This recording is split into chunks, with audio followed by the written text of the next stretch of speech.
leaving Florida. That was a brief stop. Heading towards North Carolina for today's vlog. I've wanted to do this for quite a while. Daze with Jordan the Lion begins now.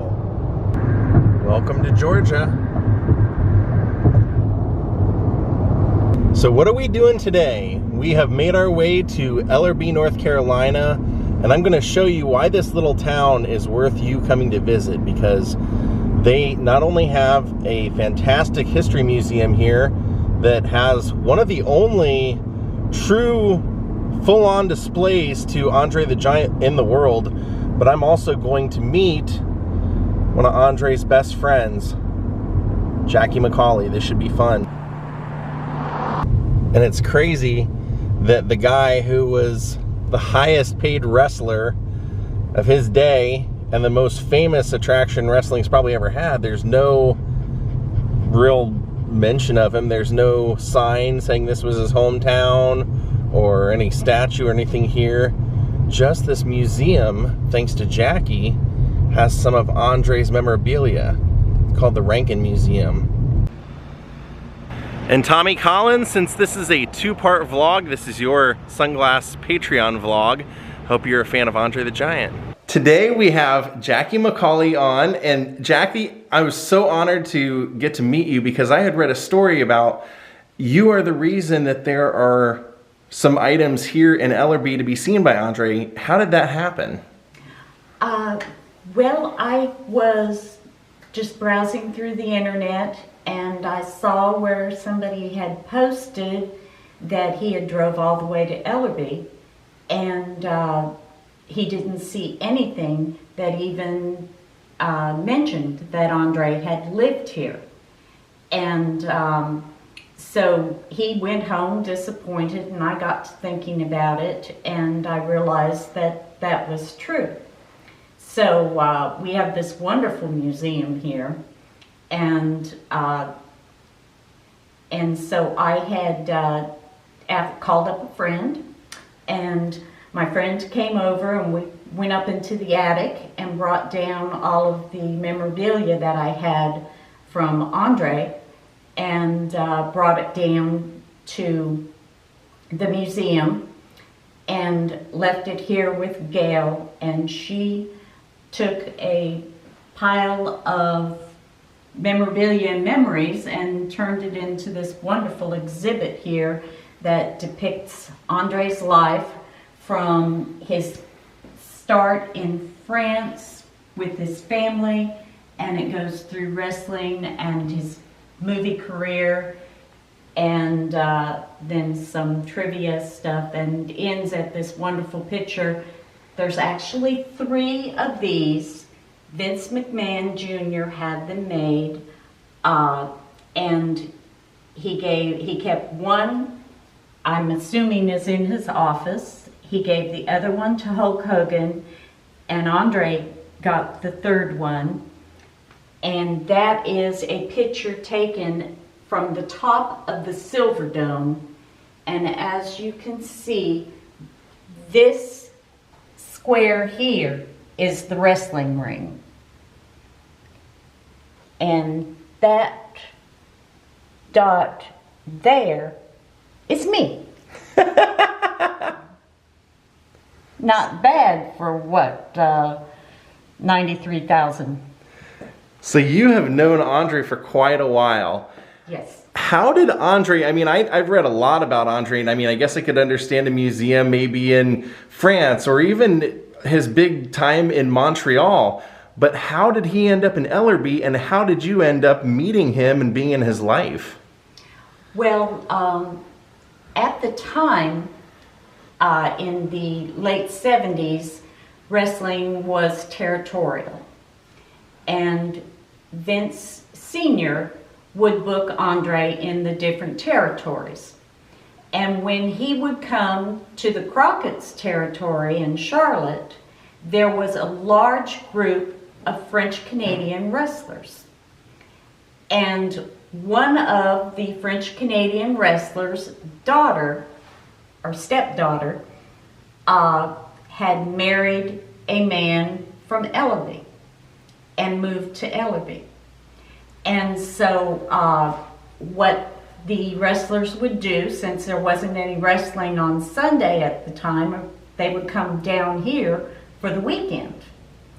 And Andre, you know, got to experience Ellerby and see what was in Ellerby, and it reminded him of when he was growing up in a farm community in France. And the house that Diane was in, her and her husband were selling the house, and so he bought the house. Then at that time, I was living in Tampa, Florida with my husband at the time, Frenchie Bernard, who was refereeing wrestling. And he and Dusty got into a argument, and Dusty was booking at the time. Dusty Rhodes, the American Dream. And so Dusty fired him. And the grapevine for news around wrestlers is extremely fast. Who needs a cell phone, huh? No. And so within a couple of days, Frenchie gets a call from Andre and says that he had just bought a house in North Carolina, and would we come up and take care of his house for him. And we arrived here on the 9th of August in 1980, and I've been in Ellerby ever since.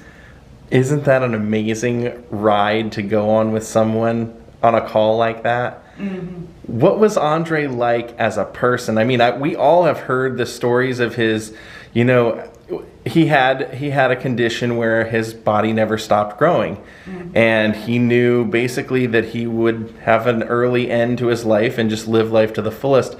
Everybody knows about the drinking and all that stuff, but what was he like when he was at home here on the ranch? What did he do? Was he social? Was he not social? He was totally different.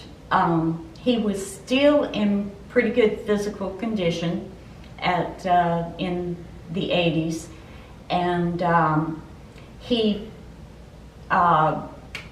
we had 2 Rhodesian Ridgebacks. King Curtis had given us one, and then when we brought Bronco up with us, and then we found another person with Rhodesian Ridgebacks, and they wanted to use our dog as a stud, and we got one of the puppies from them, so we ended up with 2 Rhodesian Ridgebacks. And Andre's favorite thing to do 2 to 3 times a day was he would get on his 3-wheeler and take the dogs for a walk. What did that mean? Well, he would ride the 3-wheeler and they'd run. Yeah. But it was a walk.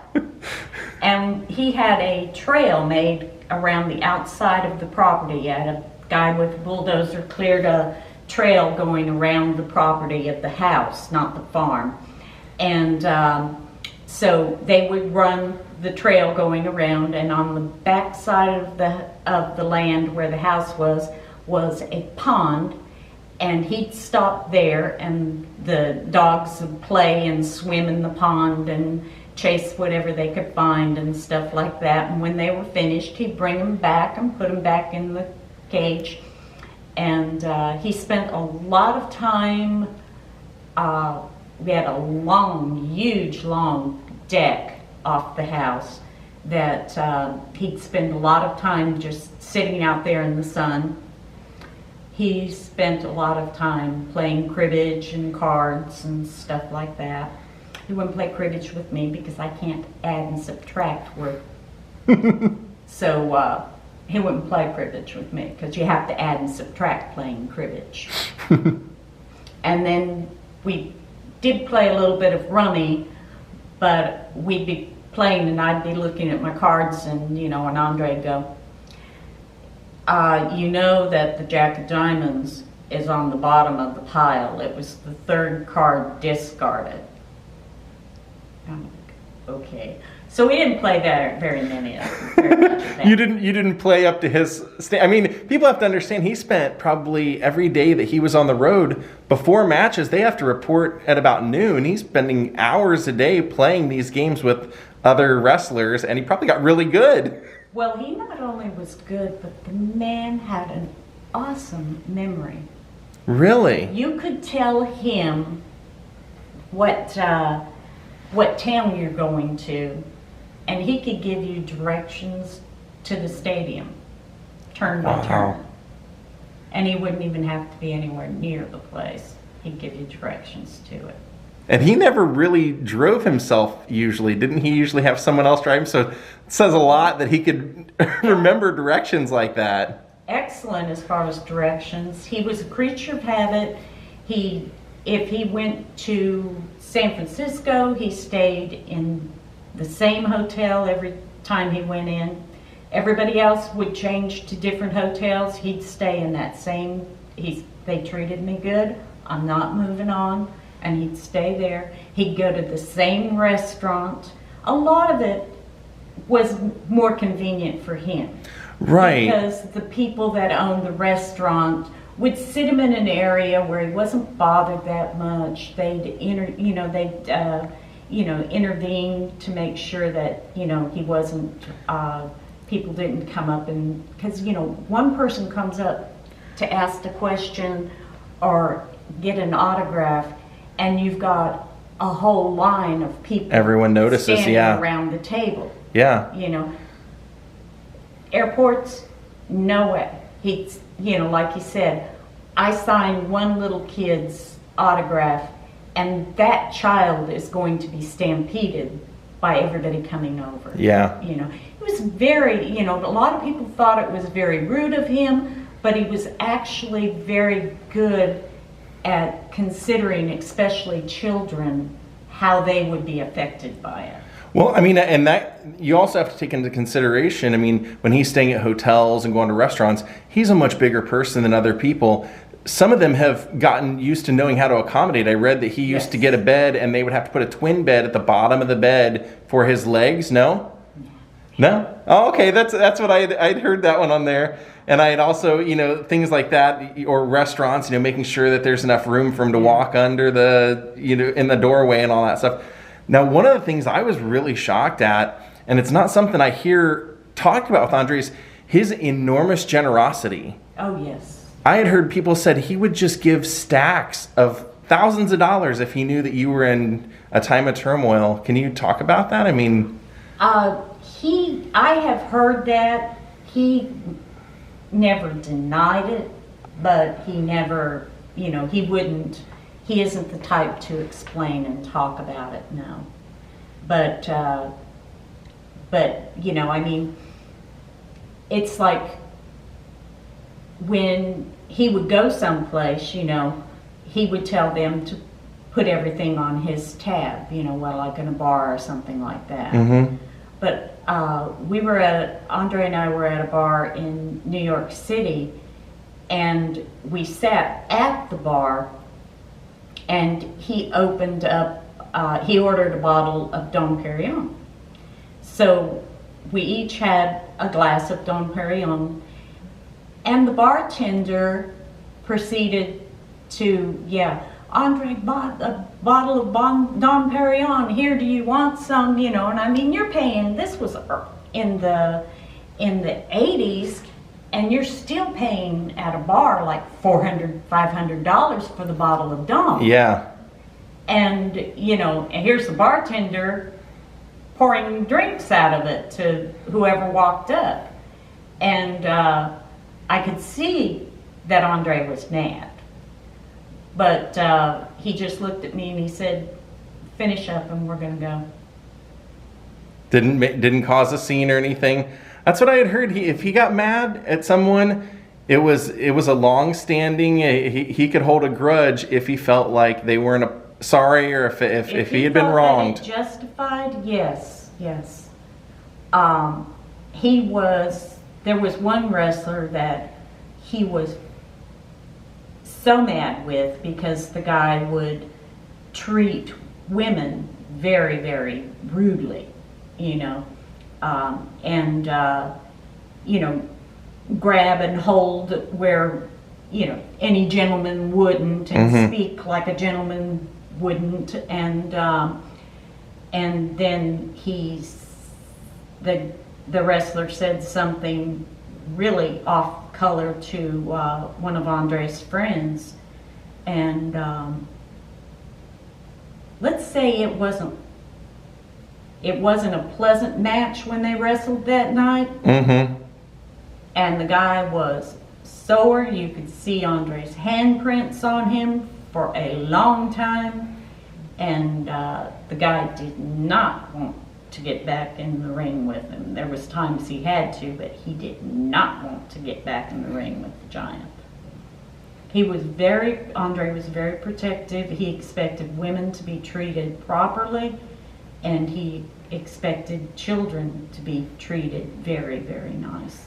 And he knew he was experienced enough in the ring. He knew how to do things to not hurt people if he wanted to, and how to hurt people if he wanted to. Well, you know, they kind of go hand in hand, you know. I mean, he had to know how not to damage whoever he was wrestling with, you know. Or even I saw Lee Majors say there was a part where, you know, Andre had to come on, like fall on top of him or come after him, and he said, when we filmed the scene, I was facing the sunlight and I couldn't see anything except this big cloud. And he said, when he got on, I didn't feel a thing. He didn't touch not one hair on my body when he landed on me.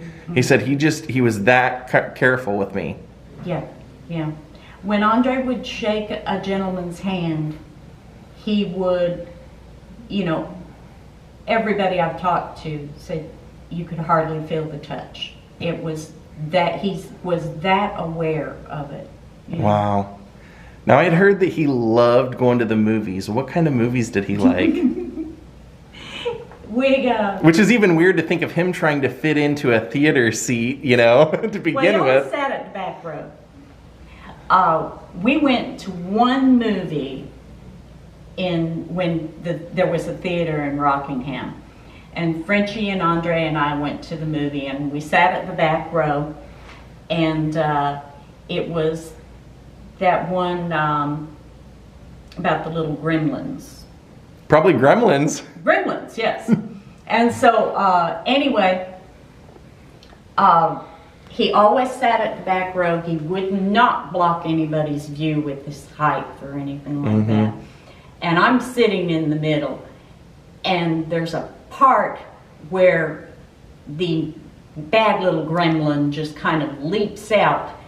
And I don't know if Andre just guessed the plot or seen the show before, or maybe just a preview of it or something like that. And he dropped his hand behind me, and he reached up slowly and grabbed Frenchie's shoulder, outside shoulder, and squeezed it. And Frenchie just leaped out of his chair and let out a holler, and there were, you know, the whole theater is like turned around looking, and Andre was just laughing like crazy. And then it was Christmas time, and my whole family was at the house. And Andre looks at my brother. He got along really good with my youngest brother. And my brother was living at the house with me and going to high school here. And he tells Mike, he said, let's go to the movie. Mike wasn't going to argue with Andre. You know, he's like, okay. So they get into the Lincoln. We had a 79 Lincoln Continental, which was the latest of the big Continentals. And Andre drives to the theater. Of course, he doesn't have a driver's license, you know, but never stopped him. And so he was a very good driver. Really? And so, yeah, really good driver. I would just think, because how big his feet were and everything, I would think that would make it so difficult. I've heard rumors where he went through a toll booth at full speed, you know, like speeded through a toll booth and didn't clip anything. Wow. Kept on going. He was good. And I mean, I am the world's worst at parallel parking, and we've been parallel, you know, like where I had to parallel park in a city or something like that with that big Lincoln, and you know, he's like, turn left, left, left, left, straighten up, turn right, okay, you're there. And he'd give, from the back seat, give me directions on how to parallel park.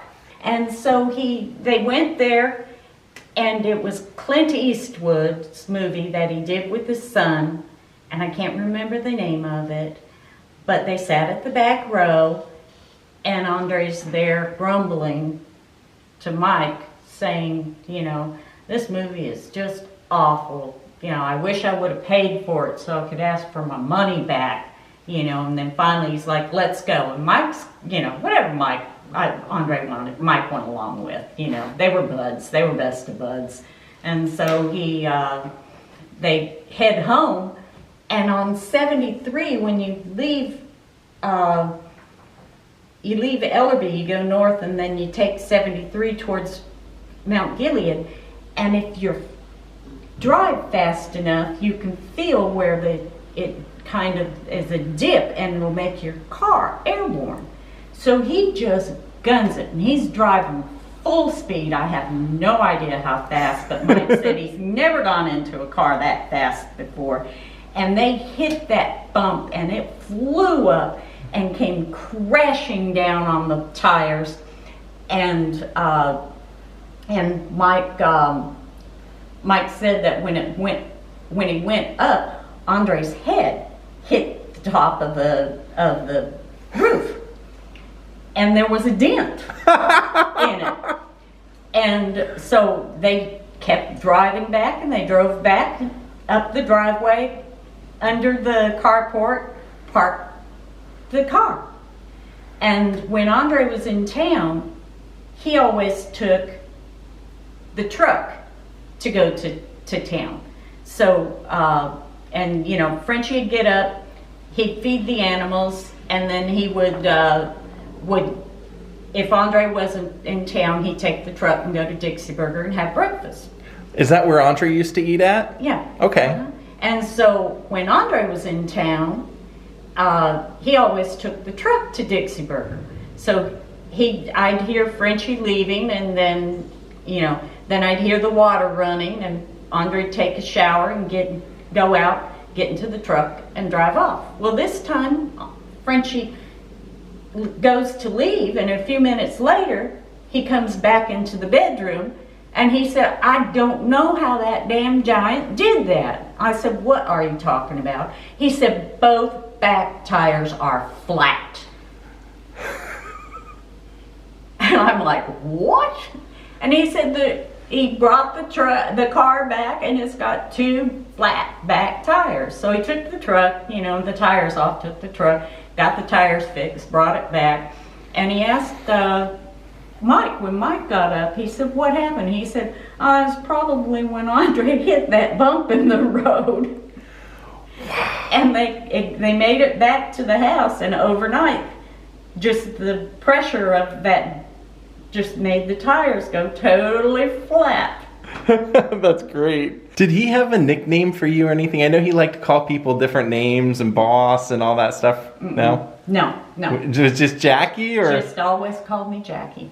Mm-hmm. Now, he, on that ranch, you mentioned that he bought this ranch and everything out here. Did he also buy an adjoining ranch? He bought the house, and the house had acreage around the house. And then he went to, and the ranch was owned by a Canadian man, and then it was sold to a lawyer friend of ours, and then it came up for sale again about the same time that Andre had a discussion with a pilot in France. They were at the airport in the bar, and they were talking, and the pilot said that he had Texas Longhorns, and he talked for a long time about how much he liked Texas Longhorns. So Andre came home and said, let's buy the property next door. I want to raise Texas Longhorns. So then we started looking all over the place, trying to figure out who sells Texas Longhorns and what we're supposed to be looking for. And he certainly wasn't doing it for the money. Well, I mean, No. that was one of the things I was kind of astounded, was that you couldn't talk him into doing something by money, because he already made more money than anybody in the business. So he just purely was doing whatever he wanted to do with his life for fun. Yes. Yes. So cool to get to live that way. He loved the Texas Longhorns. He really, really loved them. Now, you mentioned when you were in the theater, you said you didn't know if maybe he'd already seen the movie or not because he reached around and did that. Did he have a habit of watching things like Jeopardy and then playing pranks on other people in the house? You heard about that, huh? I have heard about that. Oh, okay. Yeah, guilty. My sister knew what was going on, and she lives in California. She wouldn't tell me. And for years, I'm like, Andre is so good. I tell people, he's so good at Jeopardy. I said, we'll be sitting there watching Jeopardy, and just about every question, he'd holler out the right answer before the person even said anything, I said, he is so smart. And he would stay, Jeopardy ran, that was when satellite TVs first came out. And, he'd stay up all night watching shows and stuff like that, or most of the night. And, like 2, 3 o'clock in the morning when Jeopardy came on, and like I said, he had an excellent memory. So he'd listen to the questions and answers, and he'd remember the answers. And then we'd watch it that afternoon, like 4 o'clock or something like that. And, they'd ask the question, and he'd blurt out the answer, and I'm like, they'd say that, right or wrong or whatever, and I'm like, you got that one right too. He was a genius. I did. I'm like, he is so smart. He gets so many answers right on Jeopardy. What do you miss the most about having him around? His sense of humor. Yeah. Was he ever not in a good mood at home or Ellerby or? There was quite a few times that he'd be real quiet and not really say anything or something like that. What was he like towards the last couple of years of his life when he was having more health problems and stuff? Did that affect his personality at all? Oh yeah. Yeah, he was grumpy and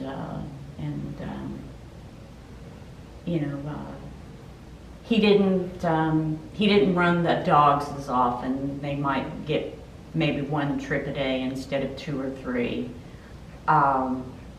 He used to play a lot of cribbage with Frenchie.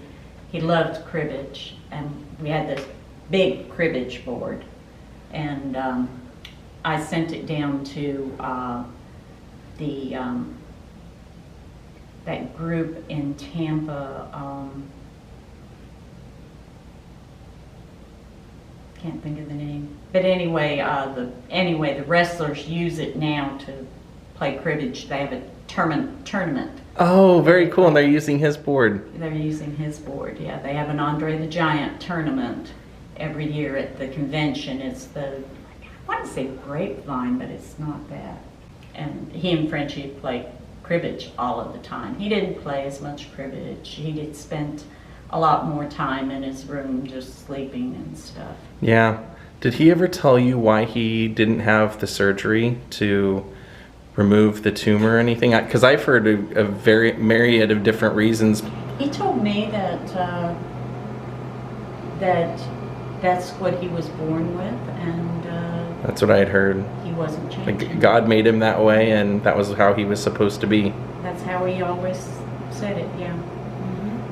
How did you find out that he passed away? I mean, I know he was going for his father's funeral, correct? Yeah, he was going for his father's funeral, and he didn't stay in his parents' house. He always stayed in a hotel in France. I took him to the airport, and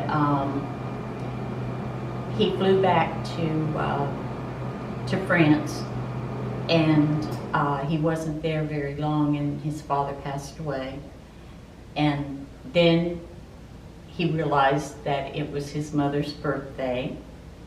And the ironic thing is he couldn't remember my birthday either, and they were the same day. So they were giving her the family was giving her a birthday party at a restaurant, so, you know, he stayed for that. And then when he had a driver, the same driver would pick him up and take him down to his parents' place, and basically just stayed there as one of the boys, because, you know, I mean, Andre spent a lot of time with, there was 4 gentlemen that he went to kindergarten with, and they've been friends his whole life. And every time he'd come into town, they'd all go down to the same place. It was like a restaurant bar, and they would play cribbage. Of course. And so, you know, and a couple of times they decide like the mushrooms were fresh, so they'd go over to Belgium and then get mushrooms, and, you know, the driver would take them over there and that type of thing. You know, whatever Andre did, his driver was there with him. And he dropped him off at the hotel. He went inside, you know, Andre had a drink, and you know, he said, pick me up at, I don't know, like 9 in the morning or something like that. And his driver left and came back, and 9 in the morning, Andre wasn't there waiting for him. And if Andre told you that he'd be someplace at 1:15, he was there at 1:15. Never wore a watch or anything like that. He had one, but he very seldom wore it. And but he was punctual.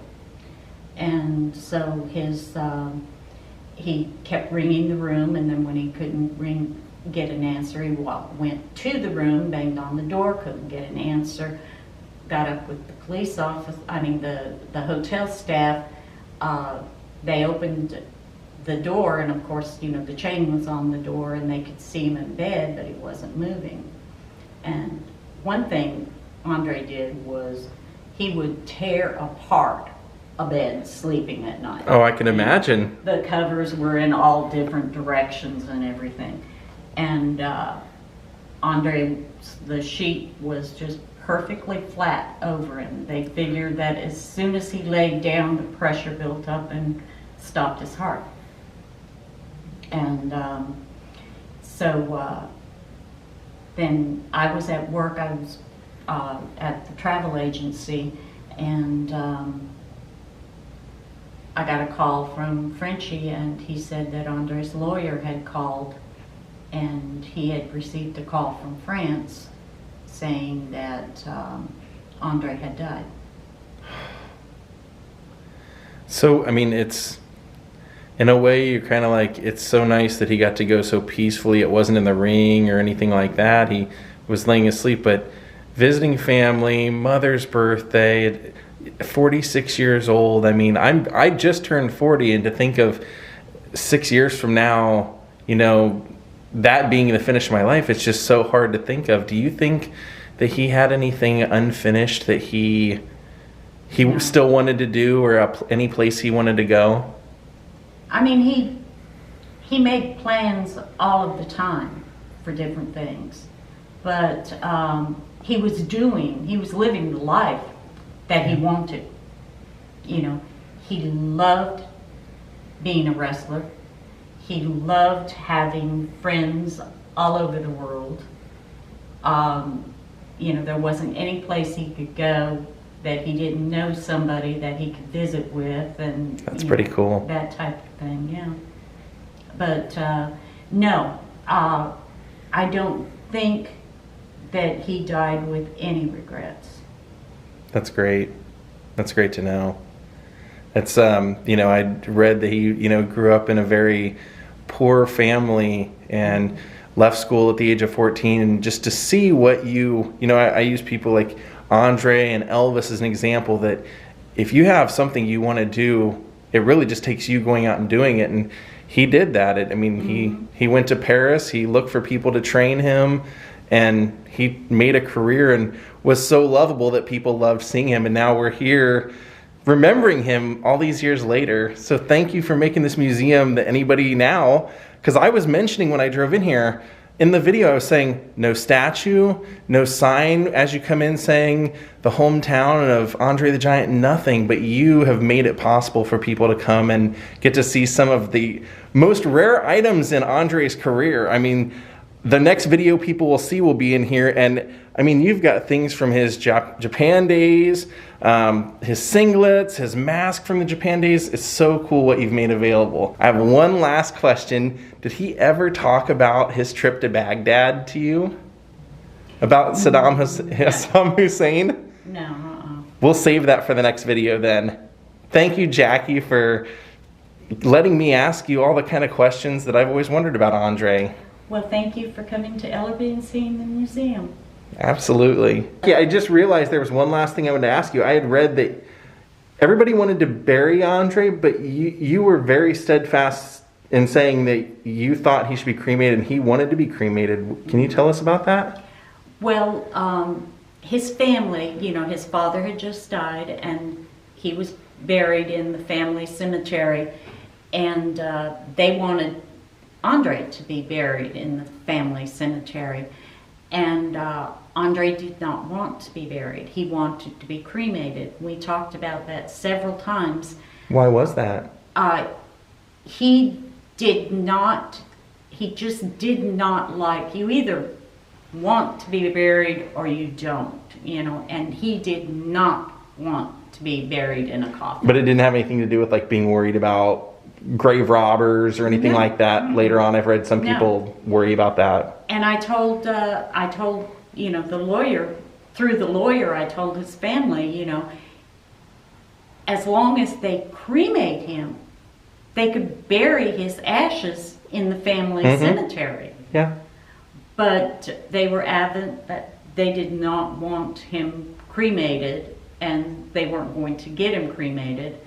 And then the lawyer was trying to get his body cremated to send it over here, and the funeral home there said that there wasn't a crematorium big enough to cremate him. Which means what?